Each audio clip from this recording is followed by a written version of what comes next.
Hello friends, welcome to my YouTube channel Reshma teach. आज हम अध्याय 13 अवशिष्ट जल की कहानी कक्षा 7वीं के विज्ञान का एड ग्रेड के प्रश्नों के उत्तर को जानेंगे। तो चलिए शुरू करते हैं पाठ की पूर्व तैयारी। तो इस तरीके से आपको अवशिष्ट जल क्या क्या होता है। नालियों का पानी होता है, काले रंग का होता है और झाग से भरपूर होता है।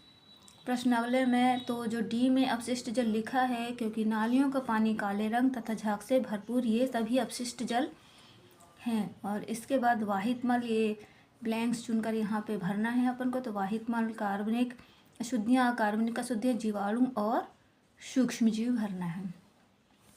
इसके बाद वाहित मल में और क्या क्या होता है। कपड़ों के टुकड़े, पन्नी, कागज, मिट्टी, पत्थर, ठोस आदि होते हैं अपशिष्ट जल में। चलिए अब हम वस्तुनिष्ठ प्रश्न जानते हैं। प्रश्न 1, सही विकल्प चुनकर लिखिए। तो पहला, बूझो यह जानना चाहता है कि वह कौन सी बीमारियां हैं जो जल प्रदूषण के कारण होती हैं। तो इसमें सही ऑप्शन होगा ए वाला, हैजा और टाइफाइड। दूसरा प्रश्न है, हमें वाहित मल संयंत्रों के चारों ओर कौन से वृक्ष लगाने चाहिए। तो हमें वाहित मल संयंत्रों के चारों ओर यूकेलिप्टस यानी ए ऑप्शन वाले वृक्ष लगाने चाहिए। प्रश्न 3, जल शुद्धिकरण के लिए किस रसायन का उपयोग किया जाता है। तो जल शुद्धिकरण के लिए सी ऑप्शन क्लोरीन का उपयोग किया जाता है। चौथा, अपशिष्ट जल में उपस्थित कपड़ों के टुकड़ों, डंडियों, डिब्बे, प्लास्टिक के पैकेट, नैपकिन, बड़े साइज के संदूक अलग कर सकते हैं। तो सी वाला ऑप्शन सलाका, छन्ने या बार स्क्रीन से। पांचवा, अपशिष्ट जल उपचार के सह उत्पाद हैं। तो इसमें सही होगा बी वाला ऑप्शन, आपंक और बायोगैस। प्रश्न 2, रिक्त स्थानों की पूर्ति जान लेते हैं। तो पहले, विश्व जल दिवस 22 मार्च को मनाया जाता है। स्वच्छ जल मानवों की मूलभूत आवश्यकता है। तीसरा, भौम जल कुओं, ट्यूबवेल, नलकूपों, झरनों और अनेक नदियों के लिए जल का स्रोत है। चौथा, स्वच्छता की कमी और संदूषित पेयजल अनेक रोगों का कारण बनते हैं।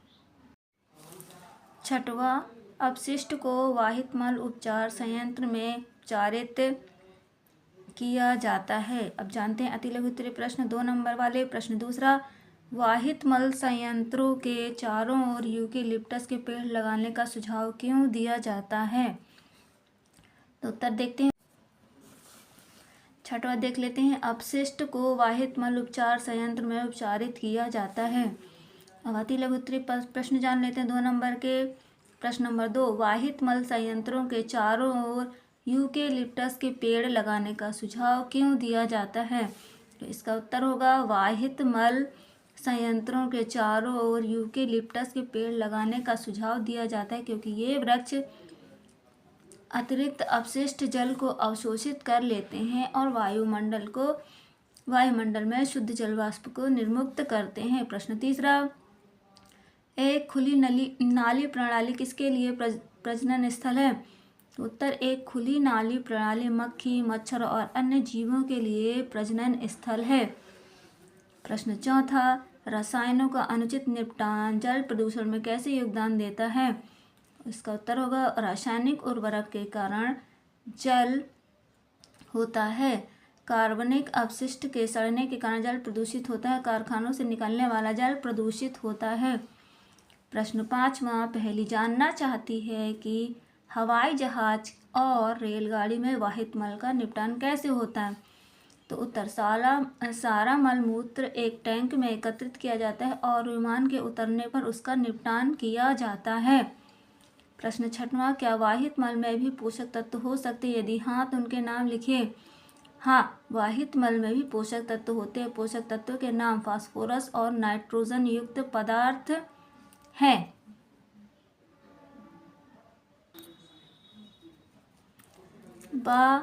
अंतर्राष्ट्रीय दशक जीवन के लिए जल का लोगो बनाइए। तो इस प्रकार आप जल का लोगो बना सकते हैं।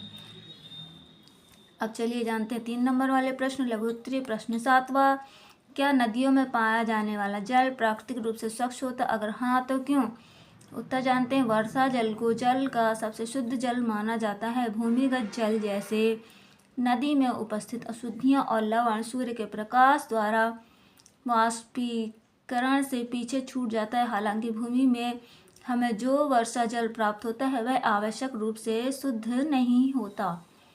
प्रश्न 8वां, ऐसे कुछ तरीकों को बताएं जिससे आप अपशिष्ट जल के बनने को कम कर सकते हैं। आप अपने घर के उदाहरण को ले सकते हैं।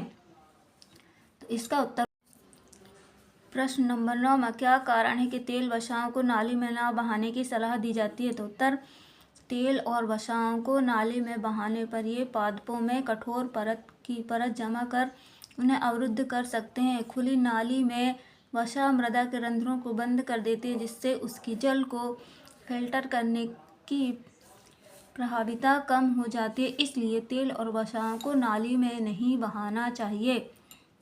प्रश्न 10वां देखते हैं। नदी में छोड़े जाने वाले अनउपचारित औद्योगिक अपशिष्ट के दीर्घकालिक पारिस्थितिक प्रभाव क्या हो सकते हैं।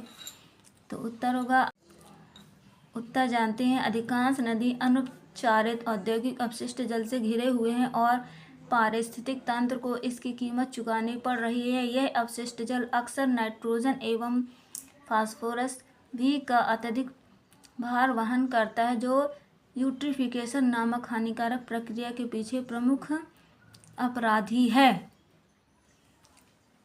प्रश्न नंबर 11वां, आपांक क्या है। शुष्क आपांक का उपयोग कहाँ किया जा सकता है। तो उत्तर होगा, आपांक एक ठोस अपशिष्ट होता है जिसे जल के शोधक के समय प्राप्त किया जाता है। आपांक को अलग टंकी में ले जाकर अपघटित करवाया जाता है, जिससे उपयोगी जैविक की प्राप्ति होती है। कृषि उपज बढ़ाने में सहायक होती है। प्रश्न नंबर 13वां, दीर्घ उत्तरीय प्रश्न जो कि 5 नंबर के होते हैं। अपशिष्ट जल का उपचार संयंत्र पर बोझ नहीं बढ़ाना चाहिए के संदर्भ में एक जागरूक नागरिक के रूप में अपनी भूमिका समझाइए। जब सीवेज ट्रीटमेंट के लिए प्लांट में प्रवेश करता है तो यह एक स्क्रीन से होकर बहता है जो बड़ी तैरती हुई वस्तुओं जैसे कि लकड़ियों को हटा देता है, जो पादपों को बंद कर सकती है या उपकरणों को नुकसान पहुंचा सकती है। सीवेज को छानने के बाद यह एक ग्रिड चैम्बर में जाता है, जहां राख, रेत और छोटे पत्थर नीचे बैठ जाते हैं।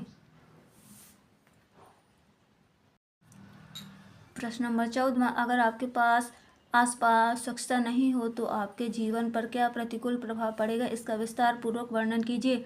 उत्तर, यदि हमारे आसपास का पेयजल स्वच्छ नहीं है तो उसे जल में उपस्थित रोगाणु हमें स्वस्थ नहीं रहने देंगे। अतः स्वस्थ रहने के लिए आवश्यक है कि घर के साथ साथ आस पड़ोस भी स्वच्छ हो। उदाहरण के लिए, जल स्रोत के पास गंदे कपड़े धोने पर वे सभी लोग प्रभावित होंगे जो वहां से जल ग्रहण करते हैं। प्रश्न नंबर 14वां, अपशिष्ट जल से स्वच्छ जल प्राप्त करने के प्रक्रम में सम्मिलित चरणों का संक्षिप्त वर्णन कीजिए। उत्तर, अपशिष्ट जल को ग्रिट और रेत अलग करने वाला टैंक में से होकर गुजारा जाता है, जहां अपशिष्ट जल को कम प्रभाव से छोड़ा जाता है। यहाँ जल में उपस्थित रेत, ग्रिट और कंकड़ नीचे बैठ जाते हैं। अब पानी को एक से बड़ी टंकी में ले जाया जाता है, जिसका पैदा मध्य भाग में ढलान वाला होता है। अगर आपको मेरी वीडियो पसंद आई है तो वीडियो लाइक करें और मेरे चैनल को सब्सक्राइब करें। Thanks for watching.